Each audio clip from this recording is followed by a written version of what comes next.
आज आपल्या महामानवाची जयंती आहे आणि या जयंती आपण कशासाठी करतो आणि आज हा जीवन गौरव पुरस्कार आदरणीय एच.एस. खंडागळे सरांना आपण तमलोर वासियांकडून हा गौरव पुरस्कार त्यांना दिलेले आहे। तर त्यांचं मनोगत मी व्यक्त करणार आहोत। अण्णाभाऊ साठी जे कार्य केले ते कार्यांची जयंती होणं फार गरजेचं आहे, कारण निसर्गाचा नियम आहे, प्रत्येकाला जन्म आहे आणि मृत्यू आहे, पण जिवंत राहते तर विचार राहते आणि त्या विचाराची पेरणी आजच्या दिवशी व्हावं आणि ही पेरणी होते वेळेस तरुणांनी जागृतपणानं सतसत विवेक बुद्धीच्या पातळीवर कुठल्याही महामानवाला समजून घेतलं पाहिजे।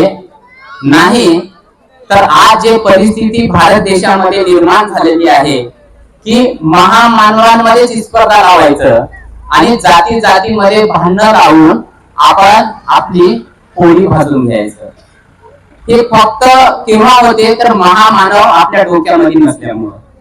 ज्या दिवशी महामानव, मी जेवढ्या महामानवांचे नाव घेतलो ते सर्व महामानव या देशातल्या सर्वात मागच्या शेवटच्या घटकाला मजबूत करण्यासाठी आपल्या जीवनातलं प्रत्येक एक दिवस त्यांनी संघर्षासाठी घातलेले आहे आणि आपण जीवनामध्ये म्हणजे 365 दिवसामध्ये एक दिवस आपल्या महामानवासाठी समजून घेण्यासाठी तरी आपण सज्ज राहिलं पाहिजे। आता महामानवांचा विचार म्हणलं की देगलूर मध्ये आदरणीय एच.एस. खंडागळे सरांना आठवण करतात। त्याचं कारण होतं ते नुसतं बोलतच नव्हते तर ते जगात सुद्धा की खंडागळे सरांना जेव्हा महामानवांबद्दल आपण त्यांच्या शैलीतून ऐकतो तेव्हा आपण मंत्रमुग्ध होऊन जातो। ते तुकाराम महाराजांचे अभंग असू द्या का संत कबीरांचे दोहे असू द्या किंवा महानायिका मा जिजाऊ, मा सावित्री, मा भीमाई, मा रमाई यांच्याबद्दल जर ते बोलत असलं तर अशा शैलीमध्ये बोलते की तळागाळातल्या एखाद्या अनपढ माणसाला पण ती गोष्ट कळावं आणि क्लास 1 अधिकाऱ्याला सुद्धा कळावं, अशी त्यांची शैली आहे। ते सांगत होते सर 1970 मध्ये काय साधना शाळेचे 2 संस्थापक किर्तोळेकर महाराज, अजून कोणाचं तर नाव घेतले त्यांनी बोलून घेतलं आणि त्यांना सांगितले की तमलोरच्या शाळेचा आरंभ करायचा आहे, आपण जाल का? मग त्यांना जे काही डॉक्युमेंटवर सह्या करून द्यायचे होते ते सह्या करून खंडागळे सरांच्या हातामध्ये तो कागद दिले। जेव्हा पहिल्या दिवशी या ठिकाणी तमलोर मध्ये खंडागळे सर आले आणि इथल्या लोकांना भेटले तेव्हा मठामध्ये कुठली तरी जागा त्यांना पहिल्या शाळेची दिलेली होती आणि शाळा सुरू केले। ते सांगते वेळेस म्हणत होते सुरुवातीला 15 दिवस ते स्वतःच मुख्याध्यापक होते आणि स्वतः शिक्षक होते आणि सेवक सुद्धा स्वतःच होते, सगळ्या गोष्टी ते पार पाडत होते। मग ते नंतर जाहिरात वगैरे दिले, 2 शिक्षक, क्लर्क, पण सेवक मात्र इथं रामदादा आणि किशनदादा बसलेले आहेत, त्यांचे वडील त्यांच्या संपर्कात आले। ते टेबल लावण्यासाठी, चटई लावण्यासाठी किंवा झाडू वगैरे मारण्यासाठी ते सहकार्य करत होते। ते त्यांचा स्वभाव पाहून त्यांना विचारले, बाबा तुम्ही सेवक म्हणून शाळेवर राहता का? ते होकार दिले। मग तिथे आता 70ची गोष्ट म्हणजे जवळपास हे 26 आणि ते 30 म्हणजे 56 वर्षाची गोष्ट आहे। 56 वर्षाखालचं वातावरण थोडं वेगळं होतं, आज आपण पुढारलेले आहोत। तेव्हा काही प्रस्थापित लोकांना असं वाटत होतं की हा सेवक तर महार समाजाचा आहे, नवबोध आहे आणि याच्या हातचं पाणी आमच्या लेकरांनी पियावं का, म्हणून थोडस विरोध झाला. तेव्हा खंडागळे सर पण त्यांना सांगितले होते, बाबा तमलूर काय एवढं मोठं गाव नाही, जर पाणी त्यांच्या हातचं पियायचं नसेल तर आपण आपल्या घरून पाणी आणता येते किंवा पाणी जाऊन पिता येते. अशी छोटे मोठे संघर्ष त्यांनी केले. आणि प्रमुख घटना म्हणजे जेव्हा सेवक एक दलित समाजातला, एक मागासवर्गीय राहतो, त्या समाजामध्ये सुद्धा शिक्षणाचे चैतन्य निर्माण होते. म्हणून हा सर्वात महत्वाची गोष्ट आहे की सरांनी या शाळेमध्ये नुसतं नंतर समता सांगितलीच नाही, तर त्याच्या जीवनामध्ये समता घेऊन जगत पण आले. म्हणून हा पुरस्कार आपण जीवन गौरव पुरस्कार आदरणीय खंडागळे सरांना बहाल केलेले आहे. आता मित्र, आज अण्णाभाऊ साठेंची जयंती आहे. तर अण्णाभाऊ साठेंची जयंती आपण करतो, तर जयंती कुठल्याही महामानवाची कशासाठी करायचं राहते? जयंती महामानवाची याच्यासाठी करायचं असते की आपल्या ज्ञानामध्ये भर पडावं. तर आजच्या परिस्थितीला महामानव अण्णाभाऊ साठेंचा कुठलं विचार आपण स्वीकारला पाहिजे? दादा, अण्णाभाऊ साठेंचं जर साहित्य आपण कुठल्याही महामानवाला समजून घेत असते वेळेस, तर एक संजय कांबळे किंवा दड्डमोळा सर किंवा सुभाष दादा यांच्याकडून समजून घेण्यापेक्षा त्या महामानवांनी लिहिलेले साहित्य आपण स्वतः वाचलं पाहिजे. तेव्हा म्हणजे आपण कसं दूध घेते वेळेस पाणी मिसळलेले दूध नको, आपल्याला प्युअर दूध पाहिजे म्हणतात. जर प्युअर विचार पाहिजे असेल तर त्या महामानवांनी लिहिलेले साहित्य आपल्याकडे भरपूर उपलब्ध आहे. मी फकीरा नावाची कादंबरी वाचलो. जयंती म्हणजे तीच असते, मला हेच सांगायचं आहे. आज फक्त प्रतिमेचं पूजन होत आहे आणि थोडीफार विचाराची उजळणी होत आहे. आणि 365 दिवसामधून एकच दिवस महामानवाची जयंती करायची राही ना, दररोज महामानवाची जयंती केली पाहिजे. आणि ते कुठल्या माध्यमामधून? तर महामानवांनी स्वतःच्या हाताने लिहिलेले साहित्य आपण दररोज 1 तास तरी वाचलं पाहिजे. आणि ती खरी जयंती होईल. कारण अण्णाभाऊ साठेंचं जे साहित्य आहे, त्या साहित्याचं जर सार जर काढलं आपण, तर त्या साहित्याचं सार आहे विद्रोह. या व्यवस्थेशी विद्रोह करणं, व्यवस्थेशी हात मिळवणं नव्हतं.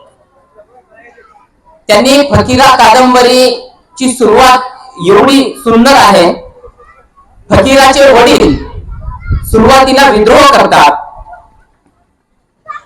आणि त्यांना त्या विद्रोहामध्येच विद्रोह करता करता ते मरण पावतात. मरण पावतात म्हणजे असं साधं मरण पावत नाही, त्या व्यवस्थेनं त्यांना संपवून टाकते. पण त्यांना संपवल्यानंतर तिथला एक फकीरा जिवंत होते आणि फकीरा आयुष्यभर त्यांच्या गावातल्या आजूबाजूच्या गोरगरीब लोकांचं संरक्षण म्हणा ते त्यांनी करण्याचं काम आयुष्यभर केलेले आहे. मग या फकीरा कादंबरीमध्ये 3 गोष्टी आपल्याला भेटते. एक, अंधश्रद्धेमधून आपण बाहेर पडलं पाहिजे, जे त्यांनी सण करत होते त्या सणाचं. आणि दुसरी गोष्ट, आपण कुठल्याही प्रस्थापित लोकांच्या आहारी जाऊ नये. आता आम्हाला जर तुम्ही लक्ष्मी आहात म्हणून एखाद्या कागदावर सही करून टाक म्हणलं तर चालत नाही. लक्ष्मी नाव ठीक आहे, पण कुठल्याही कागदावर सही करणं हे पण चुकीचं आहे. म्हणून आपल्याला पहिले आपल्याला अण्णाभाऊ आपल्या डोक्यामध्ये ठेवलं पाहिजे, तेव्हा आपल्यामध्ये विद्रोह जागृत होते. आपण कुठं सही करणार आहोत? माझं एकट्याचं भलं तर होऊन आलंय, पण माझ्या समाजाचं तर इतर नुकसान होत नाही काय, हे विवेक जागृत होते अण्णाभाऊ साठे जर डोक्यात राहिले तर. म्हणून आम्हाला फक्त लक्ष्मीपुरतं मर्यादित ठेवू नका. आम्हाला जे आमचे अधिकार आहेत ते सुद्धा आम्हाला अधिकार मिळवण्यासाठी आम्हाला लहुजी साळवे, डॉक्टर बाबासाहेब आंबेडकर आणि अण्णाभाऊ साठे या 3 महामानवांना दररोज डोक्यामध्ये ठेवून जगावं लागतं, फक्त जयंती करण्यापुरतं नाही. तर अण्णाभाऊ साठे काय म्हणतात? मी तुम्हाला फकीराचं सार सांगितलं. यानंतर अण्णाभाऊ साठे काय म्हणतात, जग बदलणं हे एवढं साधं नाही, जग बदलणं हे एवढं साधं नाही, जग बदल घालून घावं सांगून गेले माझं भीमराव. बघा हे एवढी सुंदर ओळ आहे.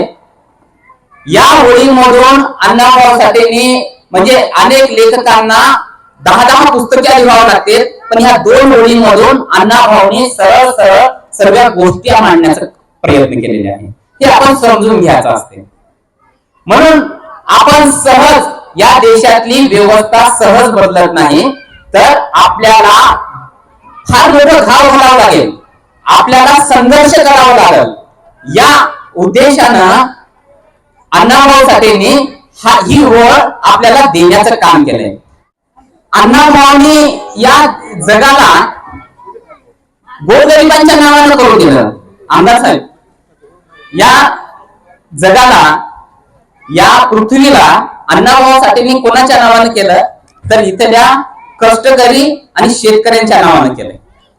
पूर्ण व्यवस्था एक वेगळं सांगते की ही पृथ्वी शेषाच्या मस्तकावर तरलेली आहे. तिनं जेव्हा शेपूट हलवलं की भूकंप होते, ते जेव्हा डोळे उघडलं की हाहाकार मचते, आणि ते डोळ्यातून पाणी आलं की इथं पाणी जास्त पडते, असं आम्हाला सांगण्यात आलेले आहे पिढ्यान पिढी. पण अण्णाभाऊ काय सांगतात, तर ही पृथ्वी कोणाच्या नावाने केलं पाहिजे, तर ज्यांचे पोट पाठीला गेलेले आहेत त्यांच्या नावानं करा म्हणते.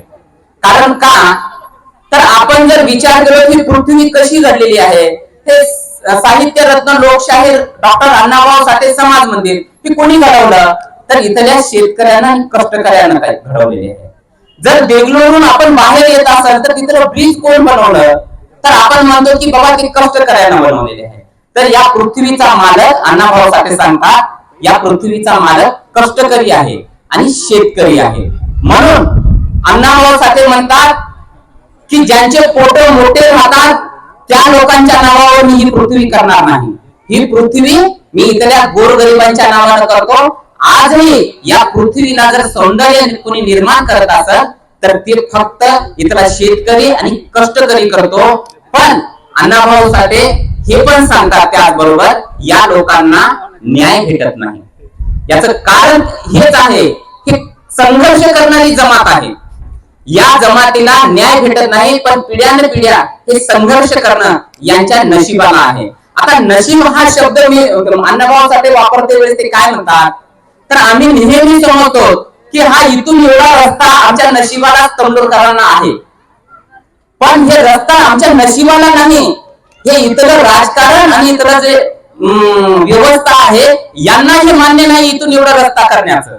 कारण हे रस्ता करणं खूप छोटी गोष्ट आहे, काही मोठी गोष्ट नाही. पण आम्ही नेहमी विचार करतो की बाबा आमच्या गावातली शाळा चांगली नाही तर हे आमच्या नशिबातच आहे, हे रस्ता चांगला नाही तर हे पण आमच्या नशिबातच आहे. तर अण्णाभाऊ साठे आपल्या साहित्यामधून सांगतात हे तुमच्या नशिबाचा भाग नाही, तर इथल्या व्यवस्थेनं तुम्हाला लादलेला भाग आहे. इथल्या राजकीय लोकांनी, इथल्या प्रस्थापित लोकांनी इथल्या गोरगरिबांच्या लेकरांना शिक्षण सुद्धा मिळवून देण्याचं काम केलं नाही. आता आपण प्रत्येक भाषणामध्ये एक वाक्य नेहमी सांगतो की अण्णाभाऊ साठे हे फक्त 1.5 दिवस शाळेत गेले. का बरं? अण्णाभाऊ साठेंच्या आई वडिलांना का शिक्षण शिकवायचं नव्हतं का? आज त्यांच्या घरामध्ये खायला काही नव्हतं तरी त्यांना वाटत होतं की आमचं लेकरू शाळेत गेलं पाहिजे आणि शिकलं पाहिजे. त्या उद्देशानं अण्णाभाऊंना त्यांनी शाळेत टाकलं.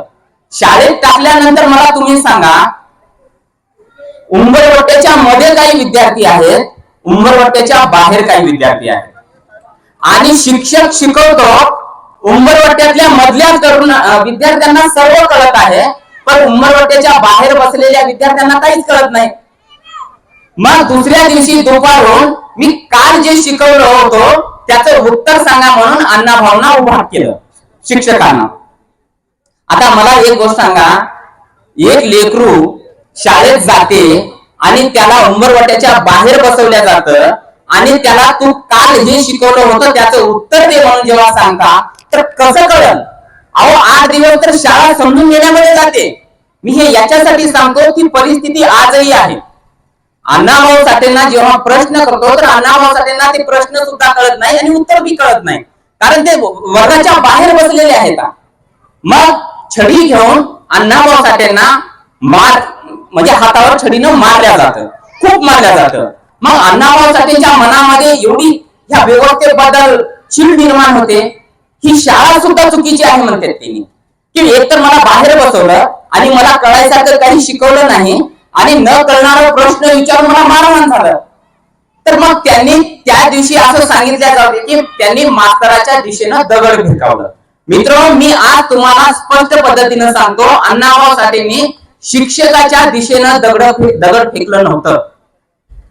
अण्णाभाऊ साठेंनी या व्यवस्थेच्या तोंडावर लहानपणी दगड फेकून मारण्याचं काम केलं होतं. म्हणजे आमचा अण्णाभाऊ विद्रोह केव्हा झाला तर वयाच्या 5व्या वर्षी झाला, हे कोणी सांगत नाही आम्हाला. वयाच्या 5व्या वर्षी अण्णाभाऊ साठे विद्रोह केले, या व्यवस्थेच्या तोंडावर दगड मारून. त्यांनी मास्तराच्या दिशेनं दगड फेकलं नाही, तर या व्यवस्थेच्या विरोधामध्ये त्यांनी दगड फेकलं. आज मला तुम्ही सांगा, आज देगलूर मधली खूप मोठी शाळा म्हणजे पोद्दार शाळा आहे, त्या शाळेमधून तमलूरचे किती लेकरं जातात? कोण आहेत का? नाही. का बरं? आमचे लेकर नव्हत का? आमच्या लेकरांना ते ज्ञान मिळालं नाही पाहिजे का? म्हणजे मला याच्यातून हे सांगायचं आहे की आमची तेव्हाही परिस्थिती तशीच होती आणि आजही परिस्थिती तेच आहे. आमचे लेकर दोषी आहेत का? आमच्या लेकरांना का चांगलं शिक्षण भेटू नको?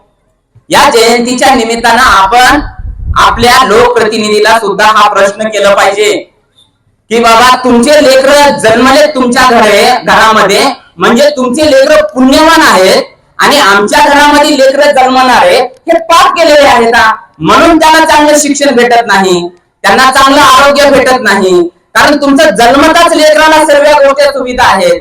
आमच्या लेकराच्या नशिबाला संघर्ष आहे. ज्या अण्णाभाऊ साठेंच्या नशिबाला संघर्ष होत, तेच संघर्ष आमच्या लेकरांच्या नशिबाला सुद्धा आहे. आज मला दादांनी प्रास्ताविकतेमध्ये खूप सुंदर बोललं. मित्र, मी बौद्ध समाजाचा आहे.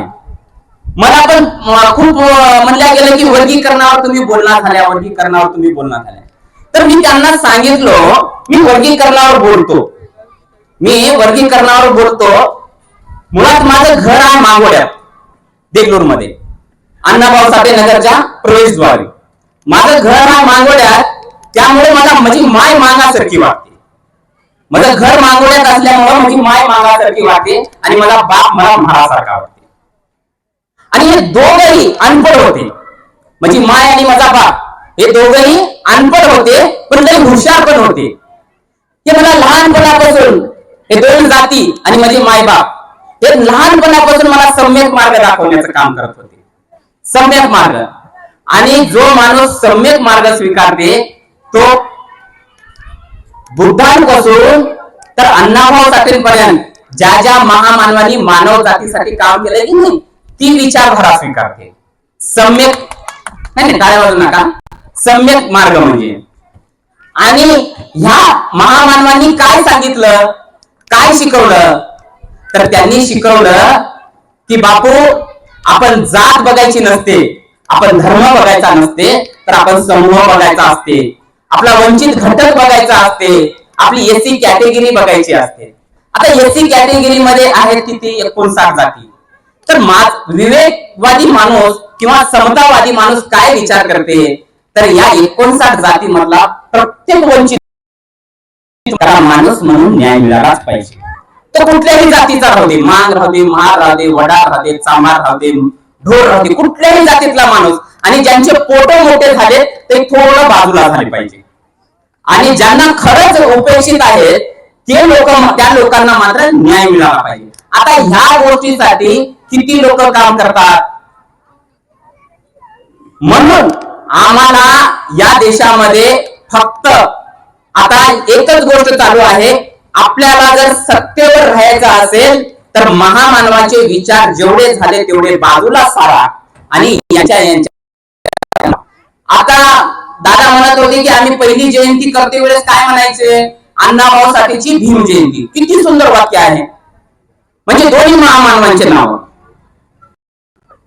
मग मला एक कळत नाही, लहुजी साळवेंनी महात्मा फुलेंच्या कार्यामध्ये एक हातीची ताकद दिली होती. इथल्या गोरगरीब लेकरांच्या शिक्षणासाठी, इथल्या महिलांना जी शिकवण्यासाठी शाळा निर्माण केली होती, त्याच पद्धतीनं अण्णाभाऊ साठेंनी डॉक्टर बाबासाहेब आंबेडकरांची विचारधारा पेरण्याचं काम केलं. मग आमच्या महामानवांमध्ये एकता आहे. तुम्ही कोण आहात जे आम्हाला जाती जातीमध्ये भांडण लावून आपली राजकीय पोळी भाजून घेणार आहे? मला गाडीमध्ये येते वेळेस एक फोन आला, दादा इथल्या जयंतीमध्ये बाबासाहेबांचा फोटो लावला नाही बघा म्हणून. तर मी त्याला सांगितलं, भाऊ ते तसं नसते म्हणलो. ज्या ठिकाणी सर्व महामानवांच्या विचाराची पेरणी होते तिथं खरं महामानवाची जयंती होती. आणि जिथं असं भेदभाव होते तिथं राजकारणच राहते फक्त. म्हणून आपण तिथं लक्ष दिलं नाही पाहिजे. आणि जिथं चांगली सुपीक भूमी आहे तिथं आपण पेरणी करतो, जमिनीला सुपीक करून. म्हणून आज तमनूर हे गाव सुपीक आहे. इथले जे लोक आहेत ते विद्यार्थी आहेत का? म्हणून तुम्ही बघा आपल्या बॅनरवर सर्व महामानवांचे फोटो आहेत. मित्रांनो, मला एक गोष्ट सांगा, अण्णाभाऊ साठेंनी कधीही मातृ परिषद भरवलं नाही किंवा डॉक्टर बाबासाहेब आंबेडकरांनी कधी महार परिषद भरवलं नाही. या सर्व महामानवांनी एकच काम केलेले आहे की या देशातला प्रत्येक शेवटच्या माणसाला मूलभूत हक्क भेटा म्हणून पूर्ण आयुष्य खर्चित घातलेले आहे. म्हणून आपण आपल्या महामानवाची जयंती फक्त आणि फक्त विवेकवादी होऊन केलं पाहिजे. आणि जर कोणी जाती जातीमध्ये फूट पाडण्याचं काम करत असेल तर तो महामानवाचा अनुयायी नाही, हा फक्त आपली पोळी भाजून घेण्यासाठी आलेला आहे, हे डोक्यात ठेवा. आणि महामानवाची जयंती एक दिवस करू नका तर 365 दिवस करा. आणि दररोज अण्णाभाऊ साठेंनी दिलेले साहित्य आहे, आपण आपल्या लेकराला ते साहित्य वाचायला सांगा आणि आपण स्वतः सुद्धा समजून घ्या. आपण सर्वांनी मी माझं ऐकून घेतला, तुमचं सर्वांचं मनपूर्वक धन्यवाद. जय भीम, जय अण्णा.